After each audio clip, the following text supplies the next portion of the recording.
Fala turma, Vitor Miranda na área. Olha, o campeão dos meio-médios colocou seu nome de forma definitiva na história da organização, porque agora ele superando o Ian Machado Gary na luta principal do UFC 330, o russo alcançou a sua 17ª vitória seguida na organização, estabelecendo um novo recorde de invencibilidade e superando a marca que pertencia ao nosso ex-campeão Anderson Silva. Então vamos olhar de perto o que aconteceu nesse combate.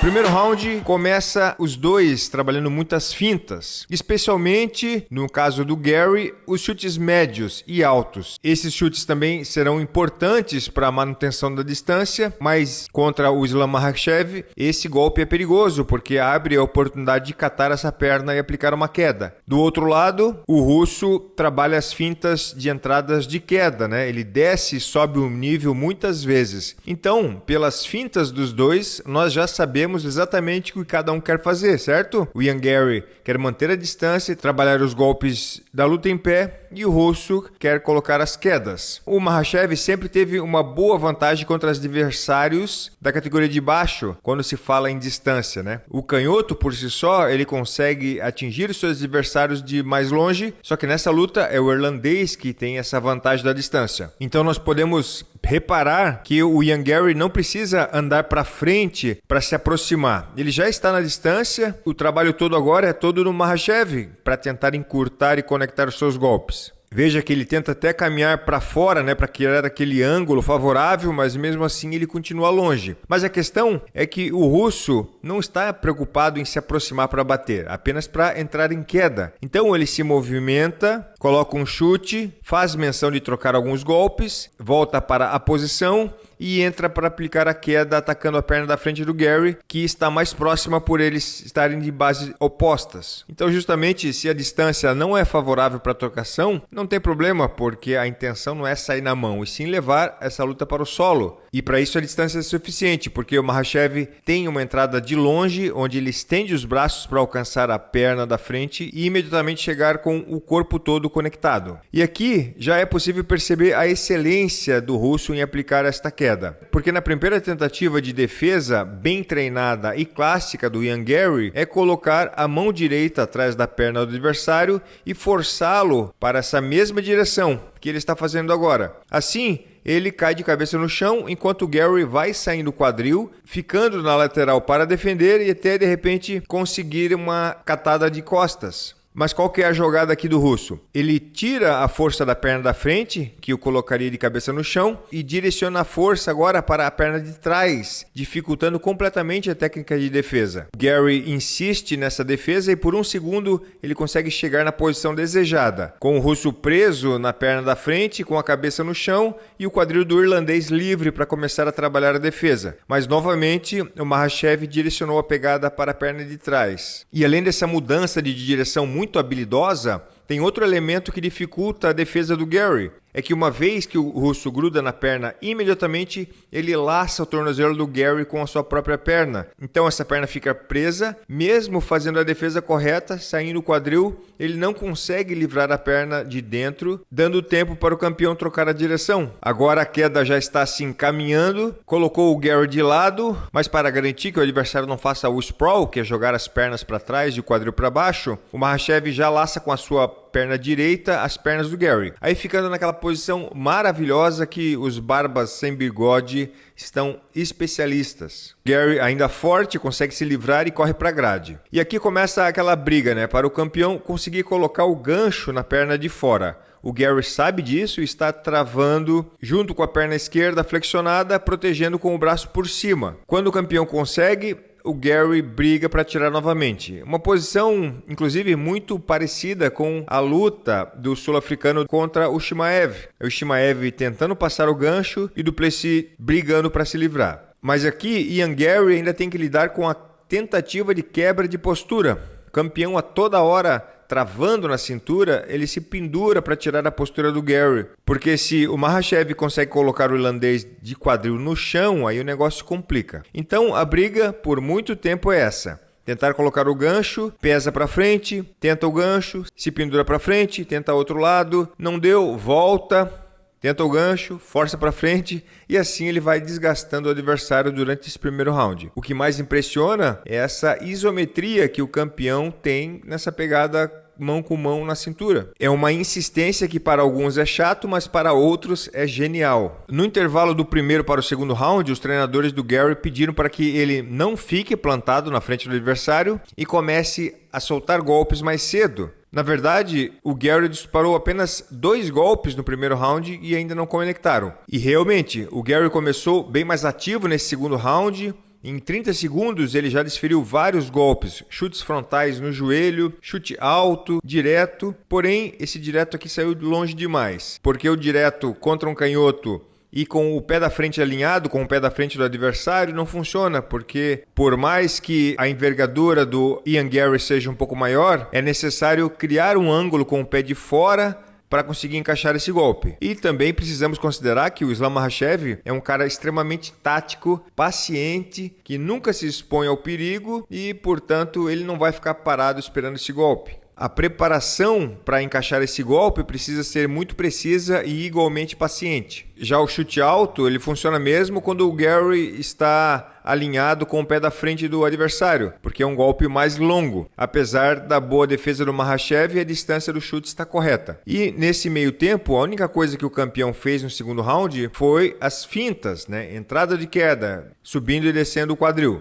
E até aqui, a atividade do Gary está funcionando. Por mais que não consiga encaixar golpes de maneira limpa, ele está atrasando muito mais a entrada de queda do campeão, especialmente com esses jabs, que são golpes rápidos e que não o expõem na distância, além de estar marcando pontos preciosos. Agora veja que quando ele consegue pisar por fora, o direto chega no alvo. Nesse caso, não conectou com força porque o Gary usou esse direto apenas como uma finta para terminar a sequência com chute médio. Então, nesses 2 primeiros minutos de round, o Gary está trabalhando muito bem, mantendo a distância, na atividade com vários golpes. E aqui ele iria partir para o avanço, para mais o ataque, mas ao mesmo tempo o campeão avança e nessa acontece um choque. O queixo do Gary vai de encontro com o ombro direito do Makhachev. E aqui me deu a impressão de que aconteceu um pequeno curto-circuito no cérebro do desafiante. Por que eu digo isso? Porque apesar de o campeão conectar bem forte o clinch no pescoço, parece que o Gary está usando essa oportunidade para se recuperar. Aí depois, quando ele se sente recuperado, ele mesmo se afasta. Porém, foi com a guarda baixa e o Makhachev conecta uma sequência de cruzado mais um chute alto e consegue esse knockdown. Esse chute alto com a perna esquerda não foi sorte de principiante, né? Porque realmente é um golpe que o campeão faz muito bem. Aí o Gary recua e para conter a agressividade do Makhachev,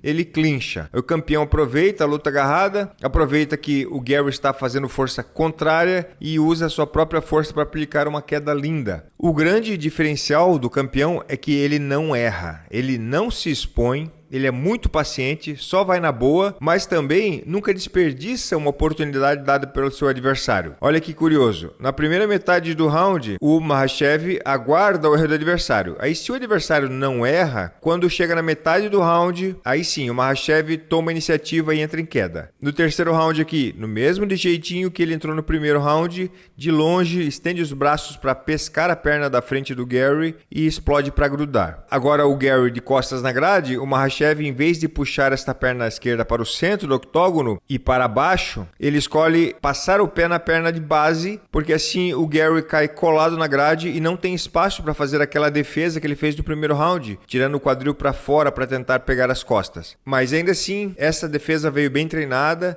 o Gary consegue fazer a técnica e vai para as costas. Não para atacar o mata-leão, mas pelo menos para conseguir se levantar. E aí em pé, sempre melhor para o Gary, né? Tirando o primeiro round, que ele desferiu apenas 2 golpes, o segundo e o terceiro ele conseguiu colocar um volume maior de golpes e mesmo, como eu disse, não conectando com contundência, está sempre levando a vantagem em pé. E aí nesse terceiro round, que ele conseguiu levantar rapidamente, ele está levando essa etapa. A previsão era que o Gary em pé conseguisse realmente manter a distância e a partir disso obrigar o campeão a se aproximar para conseguir conectar os seus golpes e nessa aproximação receber golpes de encontro. Além disso, seria mais difícil de entrar em queda com tanta frequência, por causa justamente dessa distância e por causa também que o seu adversário, o Ian Garry, não precisa avançar como os adversários mais baixos do Makhachev precisam fazer. Aí ele não tem tantas oportunidades e janelas para entrar em queda no tempo do avanço do adversário. E aí o primeiro chute médio à Vera saiu apenas no final do terceiro round, quando o Garry já havia condicionado o campeão a defender o chute alto. Por isso que esse chute conecta muito bem na linha de cintura. Aí o quarto round começa, o Garry já mete um chutão, chegando por baixo da guarda do campeão. E aí 3 minutos e 27 veio a entrada de queda. Na mesma distância, do mesmo jeitinho, e com certeza para o Garry será a mesma tentativa de saída.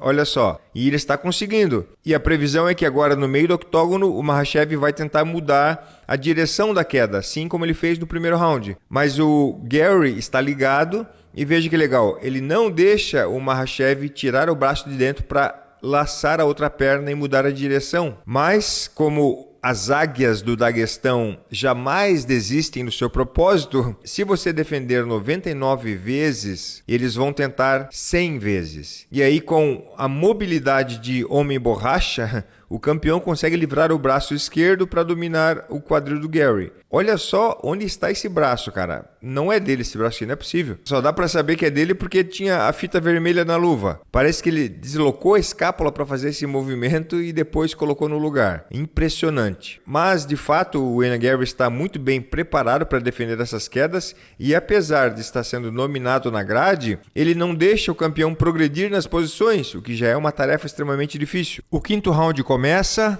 Essa atitude dá nos nervos do chefe Dana White, né? Mas a pergunta é, será que o fato do Garry ser todo amoroso com o seu adversário em absolutamente todos os rounds, abraça, dá um beijo na testa ou faz cafuné, isso será que influenciou o resultado da luta? Olha, realmente é estranho ver um lutador que está perdendo fazer carinho no outro, como se estivesse validando a vitória do adversário e não fazendo nada para tentar vencer. Mas a realidade, nesse caso aqui, é que o fato do Garry mostrar respeito pelo campeão a todo momento não significa absolutamente nada. Não significa que ele não está lutando com todo o coração, com toda a estratégia e com toda a vontade de vencer. Veja por esse quinto round. Mais um chute médio muito forte que conecta. Olha o direto quando o Garry pisa por fora, o golpe chega no rosto. Depois mais um direto que conecta. Frontal, direto no corpo. Tudo isso serve como preparação de terreno para o chute alto, ou seja, para tentar um nocaute de fato. Inclusive, o Garry veio mais ativo nessa primeira porção de round do que em todos os 4 primeiros. Olha a costela do Makhachev aqui, toda magoada. E isso aconteceu nos 2 últimos rounds. Então o trabalho estava sendo feito, a vontade e a dedicação estava ali para tentar vencer a queda, mas o Makhachev é embaçado mesmo. Entrou com a mesma queda, na mesma perna, o Garry corre para a grade, mas aí o campeão não é campeão à toa, tem um leque absurdo de variações de queda e consegue surpreender mais uma vez e agora chegando rapidamente nas costas. Aí passa o restante do round dominando com o cadeado na barriga e vence na decisão majoritária de 4-1.